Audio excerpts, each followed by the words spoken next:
Welcome in, everybody, to part two of the Week 14 preview. We're almost to the fantasy playoffs, and we got what was it 5 more weeks of the NFL until the playoffs start. So yeah, it's flying by. We're here going over 5 more games, hopefully helping you get in the playoffs or upset one of your friends from knock them out of the playoffs or something like that. And Brian, what did you think of last night's game? Everyone was the terrible over under of the last decade or two, and it was actually a pretty good game. I mean, in terms of it was close and they scored points. So yeah. It turned out to be. It was mildly entertaining. It wasn't definitely like anything crazy, but it wasn't as bad as we thought it was going to be. It's kind of funny because it was basically all Patriots to start and then all Steelers to finish. Like I think they got up. It was 21. Oh, maybe it was 21-10 going into halftime, and Patriots didn't score again. Right? No, but yeah, I don't know. I don't know what we learned from that game besides start Ezekiel Elliott now until Ramondre comes back, which we don't know when that is, because he's going to be the offense basically. And the Steelers guys, I still am going to hold my nose and start them as low end flexes / wide receiver 3s, RB2s kind of. Yep. Well, Zappy has more 3-touchdown passing games than Kenny Pickett and Zach Wilson. So I did forget about that. Start Bailey Zappi next week. Yeah, right. Yeah, it's tough in those, but yeah, it's nice to see some points being scored, and you can definitely rely on Zeke. But we're gonna hop into the first matchup, which is the Lions and the Bears here. Lions favored by 3, which maybe surprises some people. Over unders 43. Might be a close divisional game. This was a close game when they last played a couple weeks ago. Lions kind of had to pull it out of their ass a little bit. Jared Goff, I don't think is kind of locked in as a for sure starter, although he does have a pretty good matchup with the Bears. Where are you at with Goff? Like, I don't know. Where you feel? How you feeling? Where's he at to you? I'll start him over CJ Stroud, who we talked about in the last video, but he's kind of right in that streaming conversation, basically. Like him, Gardner Minshew, Joshua Dobbs. It's like I'd rather start him than those other 2 guys, but he's right in that same area. Yeah. You kind of hope it does turn out a little bit like last Chicago game, because that means he has to throw a decent amount. You don't want the turnovers, of course, but he only threw 25 times against the Saints because they were up big to start in that game. So, but he still had 13 and 2. So I still like Goff. I trust him a little bit more than guys like Minshew, Baker, definitely. Even like potentially trust him more than like a Josh Dobbs, even though there's probably more upside with Dobbs because of the rushing. But just kind of trust Goff. If I really need a win this week, I would trust Goff over those guys that I just mentioned, and probably over Stroud as well this week. The running backs are always going to be started. I think the rest of the year we don't really need to talk about those guys. Although Gibbs, I mean, it's a little concerning with Gibbs. Just like if they legitimately like we're taking him out at the goal line type of thing. Like he doesn't have the goal line work. So if he doesn't get the catches, I'm a little worried. But I'm still starting him, no brainer, this week at least. Yeah. You know. But and then St. Brown and Laporta.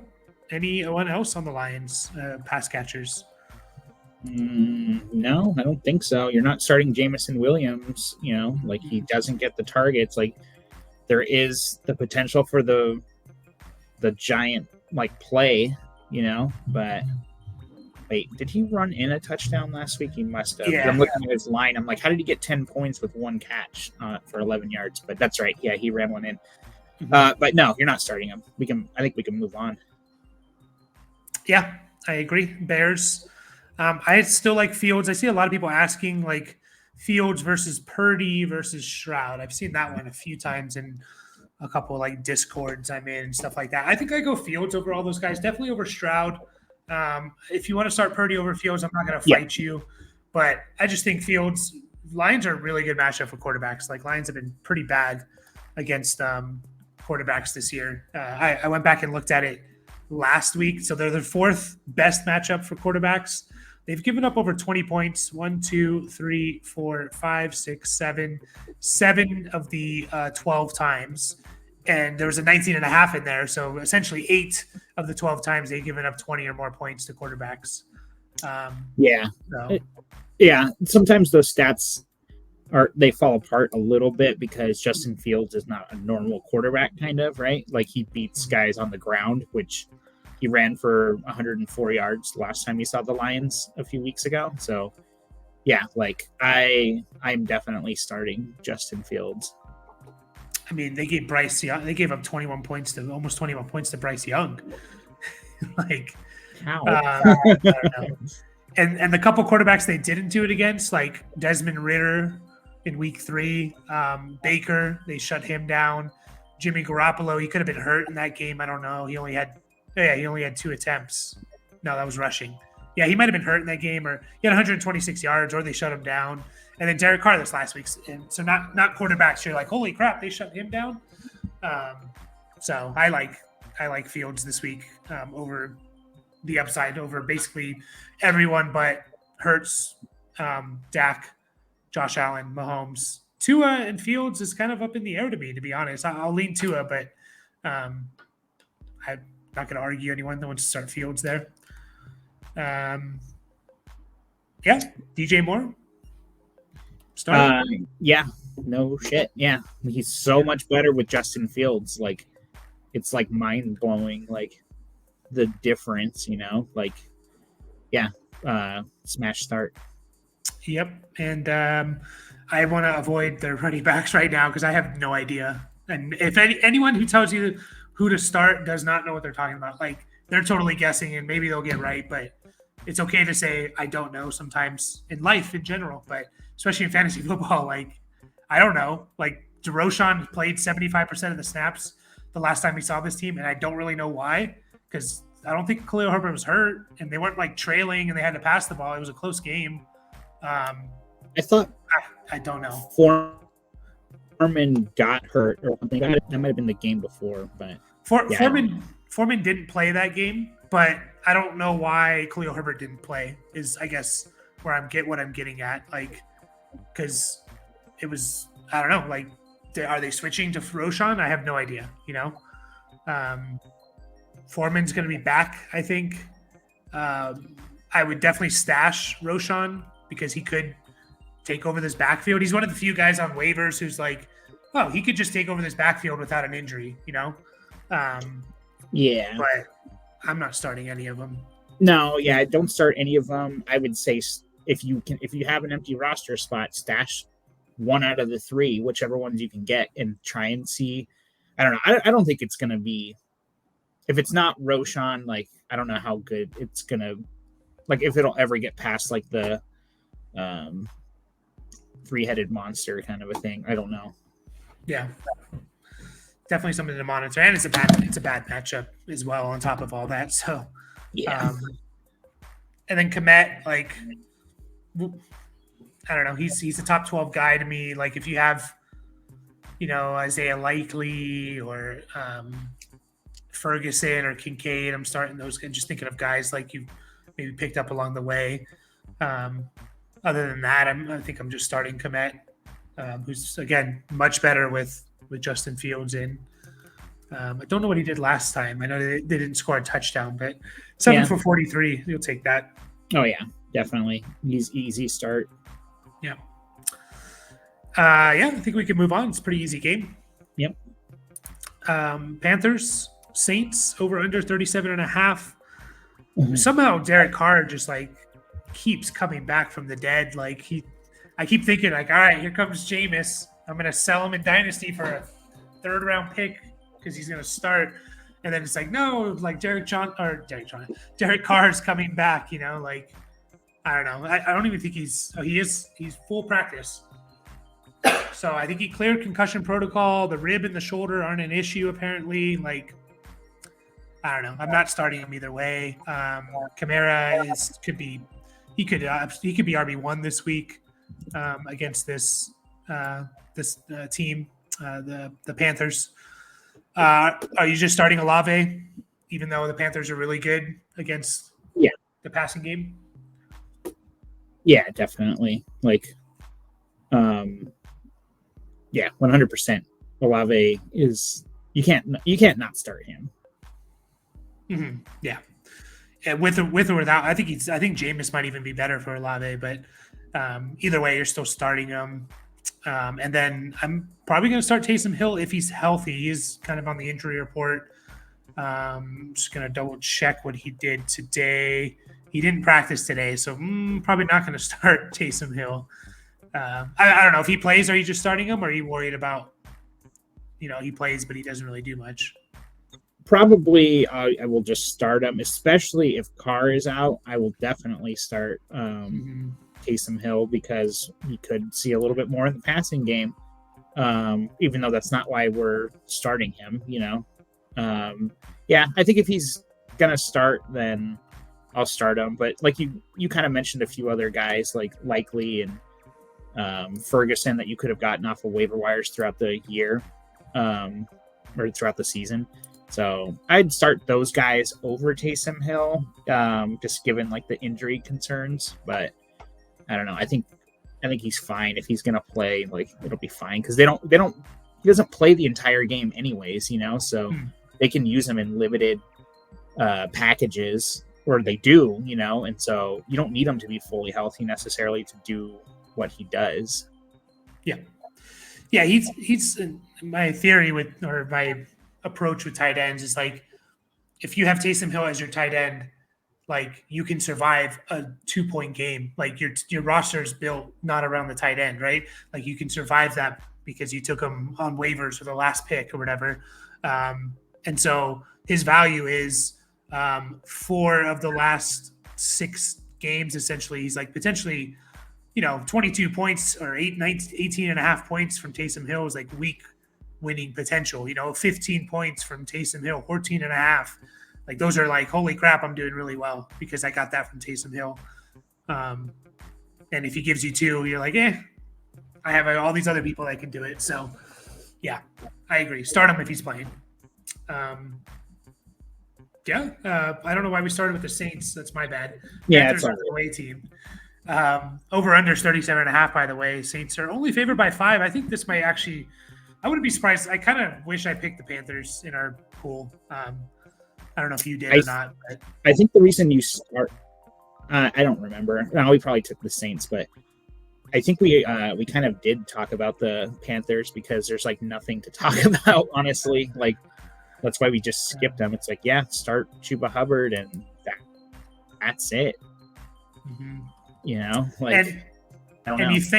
I don't know what else to say. You thank Adam Thielen for what he did for you.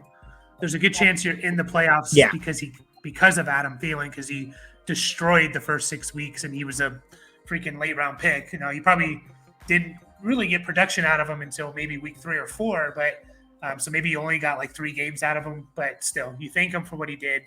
But I would avoid starting him. And I think Mingo's a stash.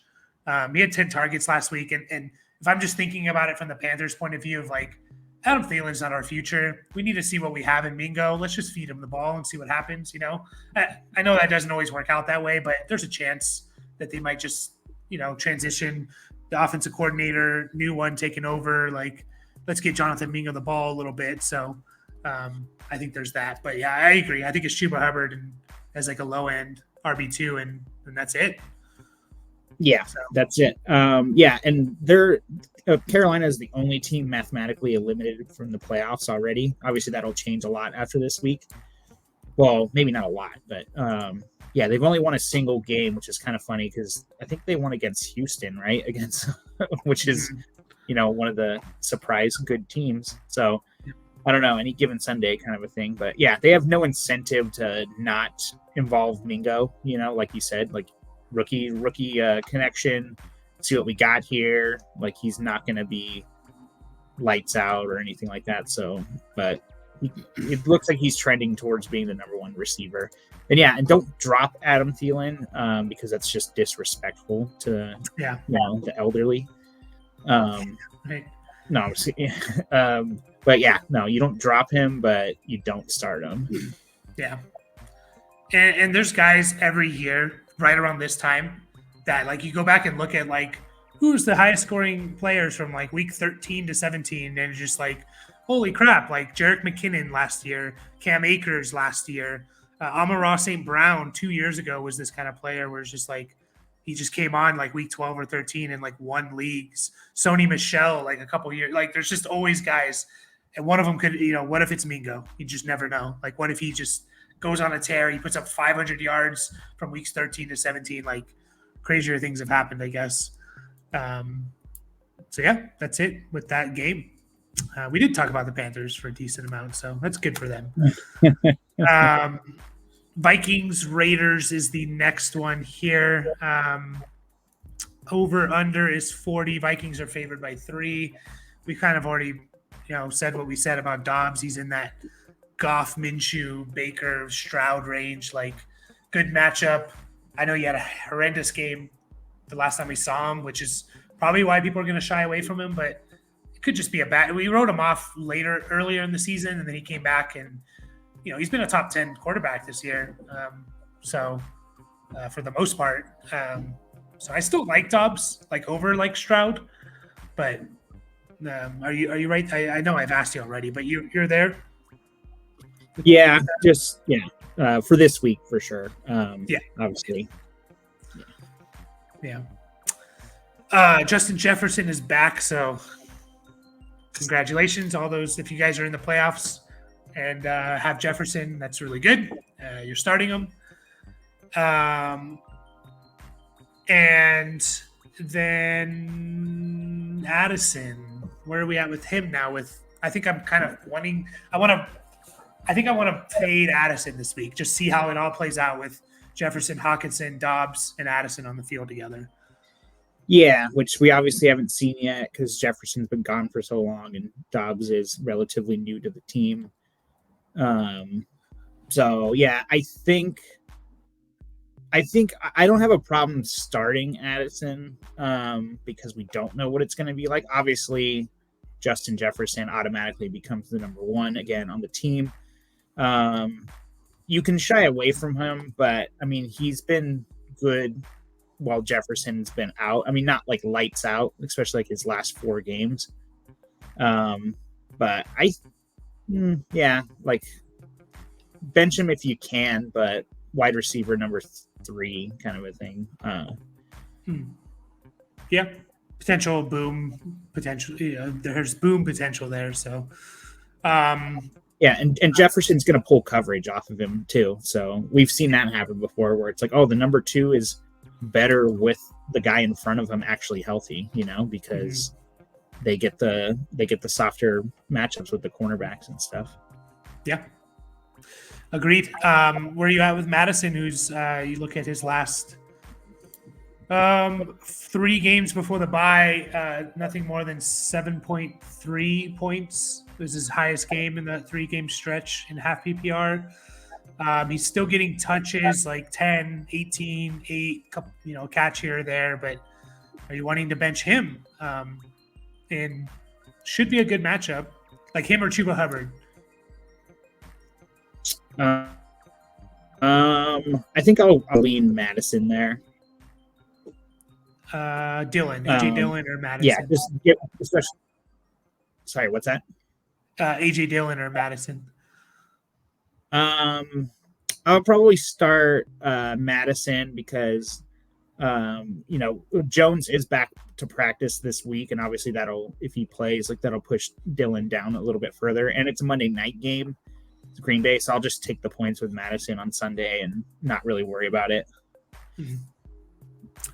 What, you were going to say something about Madison or before I asked you that? I was just going to say that, yeah, the matchup was really good, but you said it, so we're good. Yeah, low end RB2. Like he's right in that Jerome Ford, Chuba Hubbard, Madison range to me. Like those guys are just any one of them can outscore the other. I don't see any of them really getting much more than like 15 touches, and it just could result in 5 points. It could be 15. So problem is Madison doesn't have a rushing touchdown this year. I think he has three receiving, but no rushing touchdowns. Yeah, that's very strange. Yeah. Anybody, there is the chance, I guess, coming off the bye, like Ty Chandler takes a little bit more, but I don't think that's going to be the case. Like Ty Chandler's been there all year, and they brought in Cam Akers for a reason. Like I always think about that. So maybe he might be a decent stash for like 1 week just to kind of see what happens. But if he gets 30% of the snaps, you can drop him. Yeah, agreed. Unless you have Madison and you're handcuffing him with Chandler, I guess. I guess that would be okay, but you could probably do better with that roster spot than holding on to him. Yep. After this week. Yep. And then to the Raiders, probably the easiest team, one of the easiest teams all year long. It's Jacobs and Adams. I'm still starting.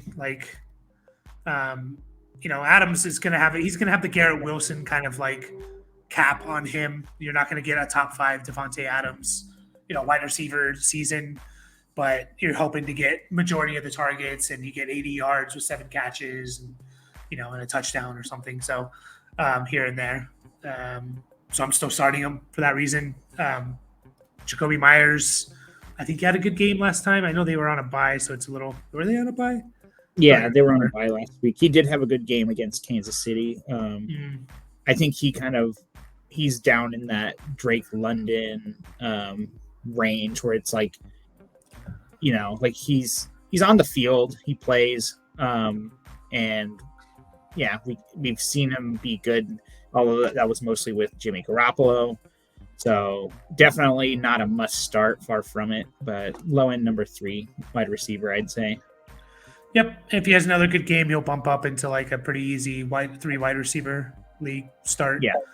And then Michael Mayer, I think he had a decent game last week too, but I'm not starting him. So no.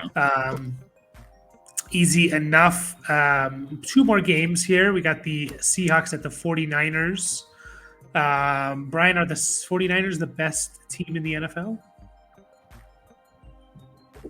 Second best after the Bucks. No. No, I mean, they definitely, the argument can be made. Like they are just so good, like they don't have they have like 2 elite receivers. They have the best running back in the game. They got George Kittle. It's like going into this year, we would have said like, man, are they like just like a quarterback away kind of a thing? Like, even though we saw Purdy played pretty good. I couldn't say that faster. Yeah. At the end of last year, but he's been great this year. So it's like they definitely are not missing a quarterback. They were just firing on all cylinders. So I do not have a problem calling them the best team in the NFL. No, agreed. I mean, I didn't even mention the defense, and the defense is awesome. Yeah. No, the defense is awesome, and Purdy is, right as of now, the front runner for the MVP award. If he does win it, it would be one of the more down years in terms of quarterback production for the MVP. He's on pace for 4,500 yards and 33 touchdowns. It's not like Patrick Mahomes' 50 touchdown year and stuff. I personally think it should be. I think the NFL should make a quarterback award, and then an offensive. They already have offensive player of the year, but a quarterback can win that. But just separate the two, because the MVP already almost always goes to the quarterback. It's just what's the point? I don't know. Just make a quarterback. This is the best quarterback. This is the best offensive player. And anyways, that doesn't really matter. But he's a favorite. I think it's interesting. I don't disagree with you. Yeah, give everyone else a chance. Seriously, McCaffrey should be up there. Tyreek Hill should be up there for sure. Yeah. Tyreek Hill is the first one that came to my mind, where I was like, who's playing better than him? And you just named a guy. So there you go. Yep. By the way, I just realized with the Vikings, we never said start Hawkinson, but start the tight end 1 in fantasy. Yeah, we don't have to say that. Yeah, right. So the Seahawks, Gino had a massive game, which no one started him because they thought his shoulder was broken and he was on a short week and he was playing the Cowboys and he put up like his best game by far because football makes sense. I'm not starting him. I don't know if you are, but I'm not. I'm starting all those other guys we've been talking about, the Minshew, Dobbs, even Stroud. I'll start over Gino, given the matchup. I'm not starting Gino. Yep. And then Kenneth Walker, I'm just pulling up their injury report, see what's going on there. I'm going to start him if he's playing, even though it's a pretty tough matchup, I think. I don't know. Maybe not. Oblique injury. They could. If he plays, are you starting him against the 49ers? No, I think given the injury, he's already missed a couple of games, and we don't know what the split is going to be. It could just go right back to 50-50, like we saw before the injury, which is, that's fine. But given the matchup and like the question marks around health and the splits, like let's just wait a week. It's like if you're already here without Kenneth Walker the last 3 weeks, it's like hopefully you can push it off for another week, but I know it is make or break time. So, but yeah, I'm not going to trust it. That might be the reason to not start him if you are like, I need this win. I can't afford 5 points. Yeah. Yes. That's kind of what I'm thinking. Like, I think he's probably his upside is capped just given all the things that we just said. Yep. Not starting Charbonnet, especially, if he's the only guy, then maybe, but he's also dealing with a knee injury. Any interest in DJ Dallas if both those guys are out is just like, I have no one else at RB2. I'm throwing DJ Dallas out there, like, because I think he's going to get maybe 15 touches. Yeah, it definitely doesn't show up in the stats for this year, but I thought he was a bit of a pass catcher like in previous years. Now that doesn't even look to be true either. So I don't know who I'm thinking of. Travis Homer, maybe. I don't know. That's what I'm thinking of. Yeah. So no, I'm not starting DJ Dallas even if the other two guys are there. Not there. If they miss, there's no way I'm doing that. Like if DJ Dallas is your running back too, you're probably gonna lose. Like yeah. Unless he's the return guy, so unless you get return yards, because you could return a couple of kicks as well and punts. Yeah, I agree there. The receivers, like I think I'm only starting Metcalf for sure. Like I don't really want to start Lockett. I'm only starting Metcalf because I can't get away from what he just did. But he could get shut down again, like he did when he played San Francisco last time. And then I don't know, where are you at with Lockett and JSN? Do you have a preference between the two, or do you want to avoid all those guys? Like, are they? Where's Lockett fall in the Downs, Elijah Moore, London range? I'd rather start Elijah Moore over if Cooper misses. Drake London, that's exactly where he belongs. I don't have a strong preference for any of those guys, honestly. It's like I'll probably start Lockett. I don't know. Just the matchup's so tough, but he could be the more productive one out of the two, given that Metcalf could be getting shut down. Who is San Francisco's corners? Like, I forget his first name, but it's Ward. Like Chartavius, I think is how you pronounce it. I thought it was like Tredavious. I don't know. Yeah, they have two guys. Charvarius, that's right. Charvarius Ward. Okay. And then Lenoir is one of them. I don't think he's like a shutdown guy, but I think Ward was shadowing Metcalf the last time they played, like 2 weeks ago when Metcalf had a bad game. So I don't know. I just can't start Metcalf. He's just a total wild card for me. Like he could be wide receiver 1, or he could be 5 points. Yeah, or he could be wide receiver 40. Yeah, total wild card. I would say he's much more likely to be a wide receiver 2 than he is to get 5 points. But yeah, that's fair. Yeah. Yeah, and like I think I prefer JSN a little bit more. Just I don't know. I just feel like he's been a little bit better recently. I'm pretty sure. Like that's not saying a whole lot because he was pretty bad to start the year. But like Lockett, I guess he's had a couple good games in the last 6 weeks. I don't know. I'm just both those guys I kind of want to avoid because this could just be like they just blow this team out type of thing. Yeah. I mean, there is something to be said about like if they are getting blown out, they're gonna have to throw, and JSN ever since the bye back in week 5, like he's playing like consistently more. He's not super duper involved. But yeah, I think both like those guys are, like you said, like right around that Drake London, Chris Godwin sort of like area, but I think Lockett has more upside than those guys that we just said, or that I just said. So I'd start Lockett over them now that I'm talking about it more. Yep, that's fair. And then these last 3 teams we're going to talk about, San Francisco in this game, like it's been every week with the skill position guys like McCaffrey, Debo, Ayuk, Kittle, they're all starting. Like Debo can literally be like wide receiver 2 and he had like 7 touches. Like that's his potential. He's going to get carries. He's going to get, this team's going to roll. Kittle could get 150 and 2 touchdowns. Like not many tight ends can do that. Brock Purdy, he's the only one to really talk about. Like I'm going to start, you look at Fantasy Pros. I'm going to start the top 7 guys in front of him. That's Fields, Lamar, Tua, Mahomes, Allen, Dak, Hurts. And I'd probably start Purdy over guys like Herbert, Love, Wilson, Stroud, Dobbs. He's like he's perfectly ranked in my opinion. Any disagreement there?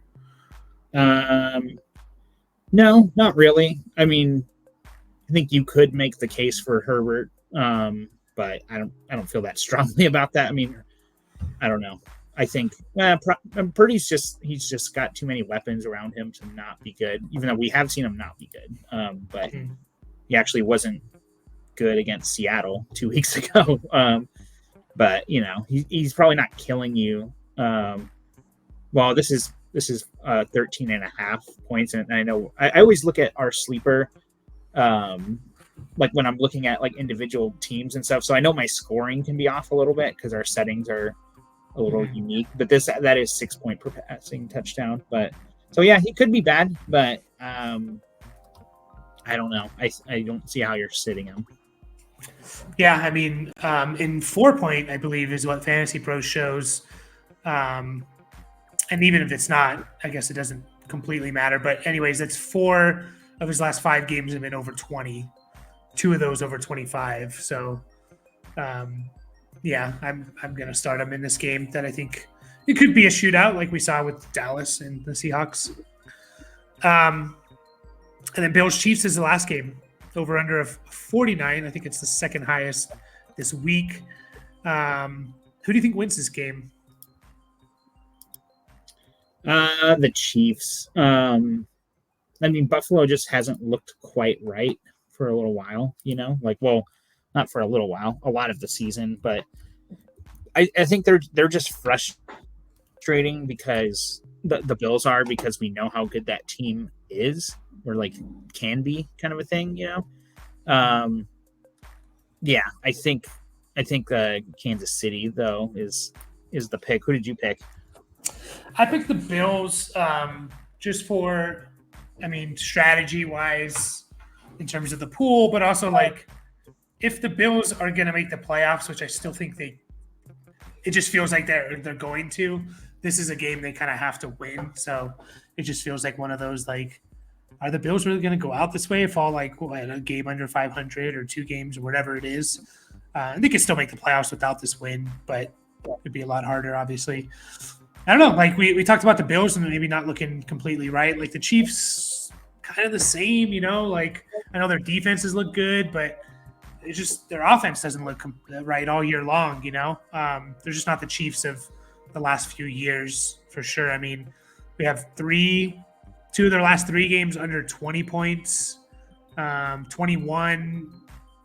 They had 31 against the Raiders, but then 21 against the Dolphins, 9 against the Broncos. So you look at their last 5 games, 4 of them have been 21 or lower points or less points. So that's definitely not the Chiefs of old, I guess. But that being said, with the Bills, Allen's a must start. Diggs is a must start. We like Gabe Davis. Like, he's going to be ranked always in that range of like mid-tier, wide receiver 3 or something. But he has so much upside, like, that I want to start him over guys like Josh Downs, Elijah Moore, JSN, Lockett, just for the upside. If he's like my flex in a 3 wide receiver league or even a 3rd wide receiver. Yeah. And I know this is not what you should expect, but like he did have another 12 target game before the bye against Philly. Mm-hmm. So it is kind of like encouraging. That's the second time this year that he's had a 12 target game. So like you're definitely not counting on that, but it's like it's kind of nice to see someone that you think is just like, oh, he's only going to get like 5 targets, but he can catch 2 of them and have 150 yards and 2 touchdowns. So it's kind of nice to see him used in a different way. Like he's the obvious number 2 guy there. So yeah, I think you know what Gabe Davis is. Everyone knows, like, you're starting, like, if you need him or not. And yeah, I think we've said it before, but it's like if you're starting him as your flex or even as your wide receiver 3, it's like it's exactly where you should start him because he has that week winning potential. Mm-hmm. Yep. And James Cook, I think, he's so weird this year. Like, it's just kind of like it's like a little bit of a roller coaster. So he's RB20 on the year, which I thought I actually would be a little bit higher than that. That's in half PPR. No, that's standard. Let me check. Half PPR. He's RB19, so a little bump up. I feel like he's had some good games lately. Well, didn't they change offensive coordinators here about a month ago? I think it was only 2 weeks. It was after the Denver loss, so okay. they've only played 2 games without it, and he's had 16, 17 carries. Yeah, that's kind of what I was going to get at. It's like, I mean, maybe that's just coincidence, like that happened, but it seems like he's getting even more involved, like over 20 opportunities kind of thing. I don't know if that's going to continue necessarily. It's too small of a sample size to say definitely, but it's like, I think if the Bills are going to win this game, they're going to have James Cook producing to some extent. They got to get that run game going, and obviously he's always a threat in the passing game. So, yep, 6 catches last week. And the Chiefs, the last couple games, they gave up 18 for 73 to AJ Dillon, which is an AJ Dillon stat line for sure.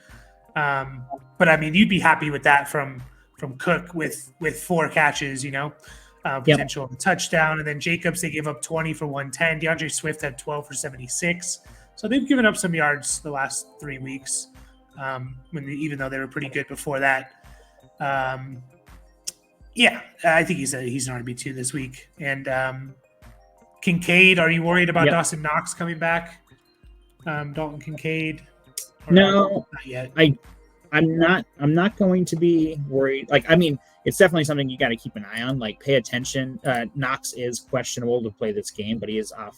Oh no, he still has an IR designation, but I know he's practicing again, and he's possible he plays. So I'm not going to bench Kincaid just because Knox is there. Just because, since Knox has, I mean, if Kincaid wasn't that good while Knox was gone, I definitely would be worried.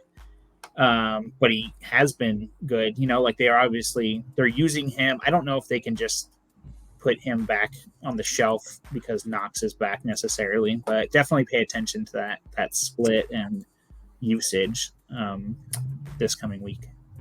Yeah, no, I agree. Just double checking. So Dawson Knox last game was week 7. So since week 8 in half PPR, Kincaid was the tight end 8. That's with the bye, by the way. So bump him up a couple more like a top 6 tight end. Yeah, and then before that, obviously, he wasn't very good. So yeah, it's definitely something to keep an eye on, but still start him this week. I generally agree with what you just said. So, and then the Chiefs side of things, I'm still starting Mahomes, even though he hasn't been bad. He's like QB8 on the year, but you drafted him to be QB1. That's just a lesson learned, I guess. And then Kelsey, you're starting. I think Rashee Rice, wide receiver 3. Like, is he in that? Is he a step above? Like, is he wide receiver 2? Is he in that Lockett London range, or is he a step above that at this point? I'd say he's like a half a step above that. Maybe low end number 2. I mean, high end number 3. There's not a huge difference there. But I mean, the last couple of weeks, if that's any indication on how they're going to use him, like if he's the number 1 target, or outside of Kelsey, I don't even know if that's true actually, but the point is, like, if he's getting the targets, he's helping them move the ball for sure. And like, it seems like they're starting to get some trust. So yeah, I think you have to start him this week and hope for the best. I mean, he plays with Patrick Mahomes, and we know what that guy does. So could be a shootout, right? So the 3 weeks since we got the narrative. Could be a shootout. Yeah, the 3 weeks since the bye, I mean, 24 targets in 3 games. He's almost up to 70% of snaps, so I like him there. Pacheco is out. Any interest at all in Clyde or in Jerick McKinnon, or do you have to be desperate to start those guys? You definitely have to be desperate, but Clyde could be the guy, like the gift. Like, I don't know. You could definitely do worse. I'm trying to think about who we talked about already that I would kind of wouldn't mind starting him over. Let's start with Kareem Hunt, Zach Charbonnet. Yeah, I'll start him over both Seahawks guys, unless there's only one of them. I have to think about this. No, if there's only one of them, I'll probably the matchup. Yeah, I'll probably start Clyde over both of the Seahawks guys, regardless. Chicago guys, definitely over Chicago. Houston guys. I think I'll start Pierce over him, but not Singletary. Baltimore guys. That's tough. Yeah, I think I'll start him over both, but Keaton Mitchell is right behind him, I'd say. Yeah, I'd probably lean Mitchell, but Madison, Dillon, you're not going that far. I don't know. I mean, he's tough because like we said, Aaron Jones might be back, so I'll start Clyde over Dillon. Unless we know for sure that Jones is out. It's a Monday night game, so it's a little tougher to know that. Who was the other guy? Madison. I'll start Madison. Given the matchup. Yeah. I mean, there's definitely question marks. Like, Clyde is not necessarily the next man up. It's like it could be a huge mix of him and Jerick McKinnon, who is going to play. Like, I think he missed last week or part of last week or something. Yeah, he's full practice the last 2 weeks. Yeah. Yeah, he's actually missed the last couple of weeks, but yeah.